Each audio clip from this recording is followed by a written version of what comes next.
I'm Rich Nye with Bob Kravitz. The Colts open the playoffs against the Cincinnati Bengals. These teams have met once before in the playoffs. That was back in 1970 when Johnny Unitas led the Colts to a win over the Bengals. The Colts beat the Bengals 27-0 in the regular season this year. Both those games, I think, have about as much to do with this game. Yeah, absolutely. I mean, that game back in October is utterly meaningless.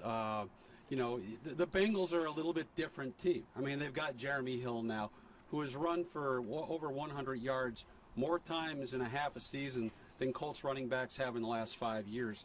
So, you know, Ricky Jean-Francois made it very clear in the Colts locker room just now that they've got to stop the run. They've got to make it an Andy Dalton production. And if you make Andy Dalton pass in a one-dimensional type of offense, you've got a really good chance. Let's cut to the chase. I feel like this team would like to get to the AFC Championship to take the next step.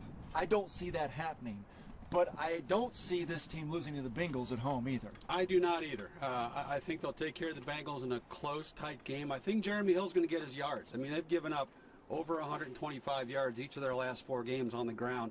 So I think they'll be able to get some stuff done. A lot depends on whether A.J. Green is going to be able to play at wide receiver. He's a dynamic weapon for them who did not play in the first game back in October. But I agree with you. I think that if they go on the road, when they go on the road in the second round, I think they've got a better chance against Denver, but against New England, I think that's a really tough task. No surprise, it's been this way all year, practically, that the offensive line is... I'm your right guard for, okay, for Sunday. Thank you. Yes. It's a mess. It's an absolute mess. You know, Gosder Charles is trying to fight back. He took partial part in practice. You know, wasn't a full go in practice, but you know, was out there with the trainers and with the team. You know, we may be seeing Jack Muir back at right tackle. We may be seeing Joe Wrights. It's really up in the air, but I think no matter what happens, we're going to be looking at the 11th different offensive line combination this season. Pep Hamilton getting mentioned for head coaching jobs, particularly the Raiders. Do you think he'll have that opportunity? I think he'll get an interview out there. I don't think this is a Rooney Rule type of deal either. I think he has long been viewed as one of the hot commodities.